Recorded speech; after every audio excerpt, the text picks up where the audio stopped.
भारी दबाव में आ चुका है। लगभग 12% की गिरावट आप 2 दिनों में आते हुए देख चुके हैं। टाटा मोटर्स कल की तेज गिरावट के बाद आज भी आप स्टॉक पर दबाव देख रहे हैं। क्या चल रहा है टाटा मोटर्स पर, क्या है बाजार का व्यू कल के अनाउंसमेंट के बाद? आइए इस पर जानते हैं कुशल के साथ। कुशल बताएं क्या व्यू बन रहा है अब टाटा मोटर्स पर?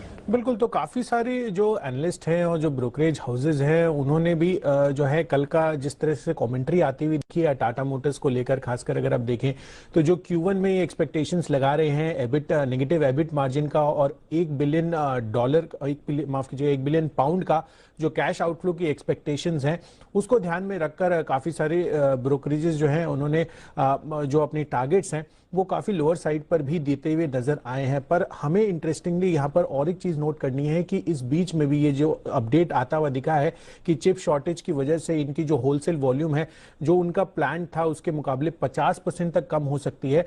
इन सभी फैक्टर्स को, इन सभी न्यूज फ्लो को ये ध्यान में रखते हुए अभी भी खरीदारी की राय दे रहे हैं। तो सबसे पहले जो खरीदारी की राय आ रही है वो है जेफरीज की तरफ से, जहां पर 435 रुपए के टारगेट ये अभी भी सुझा रहे हैं और इनका ये मानना है कि ये जो चिप शॉर्टेज की बात है ये एक नियर टर्म या फिर आप कह सकते हैं कि छोटी अवधि के लिए प्रेशर क्रिएट कर सकता है, पर आगे के लिए जो टर्न अराउंड है ये काफी सिग्निफिकेंट हो सकता है। और अभी भी इनको ये चीज की संभावना लग रही है कि जिस तरह से टर्न अराउंड आपको जेएलआर में और साथ ही अगर आप जो भारतीय पैसेंजर व्हीकल्स का भी कारोबार है वहां पर भी अच्छा प्रदर्शन और रिकवरी हमें देखने को मिल रही है, उससे ये जो ब्रोकरेज हाउस है वो काफी ज्यादा पॉजिटिव है और ये शॉर्ट टर्म पेन है पर लॉन्ग टर्म गेन ये एक्सपेक्ट कर चल रहे हैं।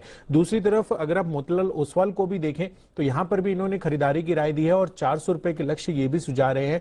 इनफैक्ट यहां पर ये कह रहे हैं कि जो रिटेल सेल्स हैं वो काफी मजबूत है और एक इंटरेस्टिंग पॉइंट इन्होंने जो है अपनी रिपोर्ट में ये सामने लेकर आए हैं कि अगर आप ग्लोबल स्तर पर इनकी रिटेल ऑर्डर्स देखें तो 1,10,000 यूनिट्स की हैं, जो कि आगे आने वाले 3 महीनों के लिए इनकी जो सेल्स है उसको कवर करता है। तो जाहिर सी बात है कि अगर ये चिप शॉर्टेज अगले 2-3 महीनों में जो है रिजॉल्व होती हुई दिखती है तो डेफिनेटली जिस तरह का डिमांड मोमेंटम है और जो स्ट्रेंथ इनकी ऑर्डर बुक में नजर आ रही है उससे काफी पॉजिटिविटी फिर से बन सकती है। अनिल जी, ये स्प्रेड ना मतलब टाटा मोटर का ही है ये। अनिल जी, बहुत लोग करेक्शन के बाद पूछ रहे हैं कि टाटा मोटर में क्या करना चाहिए या क्या कर सकते हैं। तो अनिल जी, जैसे मैंने बोला कि एक्सीडेंट तो हुआ है, धीरे धीरे मरहम लगेगी और वापस चलेगा, कोई बहुत बड़ी बात नहीं है। लेकिन अनिल जी थोड़ा टाइम लगेगा, कंसोलिडेट करेगा।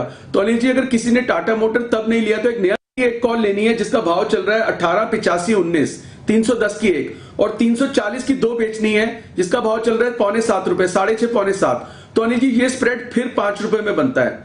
टाटा मोटर का स्प्रेड 310 1 बाय 340 2 सेल, कॉस्ट ₹5। ₹5 का मतलब अनिल जी 310 प्लस 5 315 रुपए का फ्यूचर है।